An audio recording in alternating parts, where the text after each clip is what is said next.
Timescape by Gregory Benford. So this is episode 90 of this ongoing series that I'm doing where I'm reading through 140 books on this list that Easton Press put together called the Masterpieces of Science Fiction. And this book was written in 1980 and it won the Nebula Award in 1981 for Best Novel. Now I read this book 20 years ago and I really did not like it. I'd only given it 2 stars and I was really hoping on this reread that I would like it more.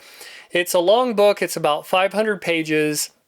I remembered the basic premise of it, but I remember it just being a real slog to get through. I didn't really remember the ending of the book or anything. And I had a long road trip that I was doing this month, so I decided to do this one on audiobook this time around. And I can appreciate it a little bit more now. I think I'm going to raise my rating up to 3 stars. It's a pretty low 3 stars for me. There are some great ideas about time travel and some science around that. Gregory Benford is definitely a very intelligent person. He can explain science and some of these time travel paradoxes really well. But this one is just way too long in my opinion. There's a lot of just characters discussing things. It seems very dull. There's virtually no action throughout the whole book. It's mostly just dialogue and what our characters are thinking and these few little things that are happening as they attempt to make it through this novel. We'll get to what this one's about in a minute, but you know, it's a really hard book to recommend. I think when this came out in 1980, it was probably bringing up some really interesting ideas about science and time travel. And it was really getting into the characters, which wasn't a real common thing in 1980. And so I think maybe it came out as something that was different and unique and definitely kind of set the stage for these more character-driven science fiction novels that we'd get after this one came out. But to me, it was just a little too dull compared to what I've read in the more modern era of science fiction. But anyways, let's just kind of get into what this one's about. So Benford wrote this in 1980, and what he did was he created kind of 2 narratives in this book. One was 18 years in the future from when he wrote it, so 1998, and another narrative that was 18 years in the past in 1963.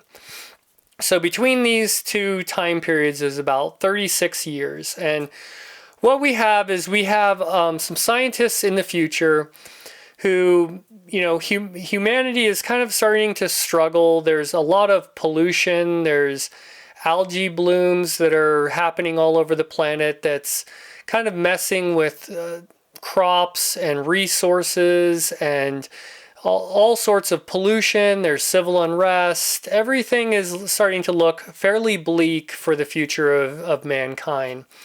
And so we had some scientists who were experimenting with tachyons, and these are a theoretical kind of like element to science, but nothing's really been proven about these things yet. And what the idea that Benford uses in this is that these tachyons can travel through space and time instantaneously, which kind of gets us around the speed of light barrier.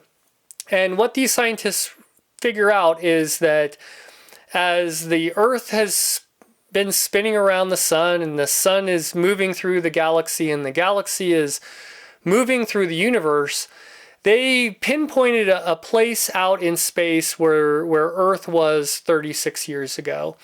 And if they send a beam of these tachyons out to where Earth was, and this happens instantaneous, that they theorize that they can start sending messages back in time. And in order to really figure out if they can do this, they run some experiments. And this part of the novel is really interesting in my mind. And they perform these experiments. One of them is to get some people back in time to set up a safety deposit box and leave a message in there. And so they send these messages back, and then they go check the safety deposit box, and sure enough, they find a message in there that they instructed these people in the past to put in there. So they know they've done it. They know they've made contact with the past. But these scientists are also very smart. They know that if they just get the humans of the past to fix everything, then they won't need to send the message in the first place, and it will create this time travel paradox. They talk about the grandfather paradox. This is, if, just say I was to go back in time and kill my grandfather, then I would never be born, and then I couldn't go back and kill my grandfather. It's kind of this mind-bending concept that's been used all over in time travel stories. And so our scientists are familiar with this, and they figure that they just have to kind of like nudge humanity enough to where they don't solve the problem, but humanity maybe starts working on some of these issues beforehand, so that it doesn't get to this kind of runaway stage where they feel they're at now, where there seems like there's no solution to some of these environmental and ecological issues.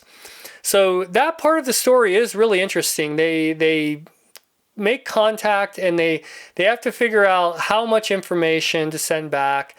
And they're kind of always testing to see if this information has actually made it. And so that's the one timeline that we have going. We also get a lot of narrative and a lot of the book written from the point of view of the people that were back in 1962 who were receiving these signals. And most of the book is them going back and forth, doing these things, trying to save the future in a way. Now, the one thing I didn't really remember is how this all resolved. If you can make it through this book, because there's a very long middle section of this one, it does get pretty interesting again at the end, how Benford wraps this novel up. It's very unpredictable, it's pretty inventive, and it's some ideas that are definitely used more today than they were probably in 1980.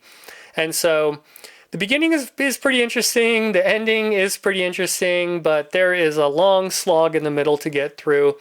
And the characters, you spend a lot of time with them. They don't seem that real to me at times. They seem very dull. They're doing kind of some odd things, and it makes it a very hard book for me personally to get through.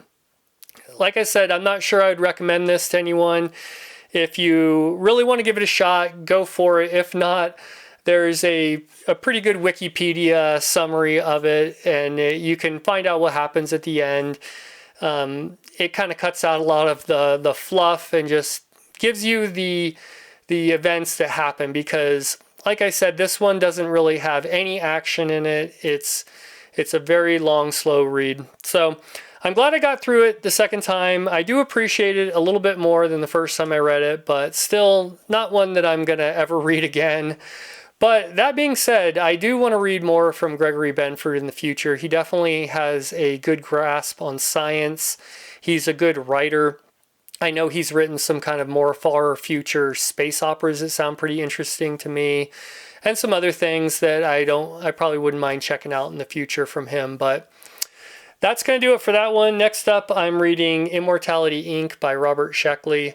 So just look for this one coming out next. And once again, thanks for watching.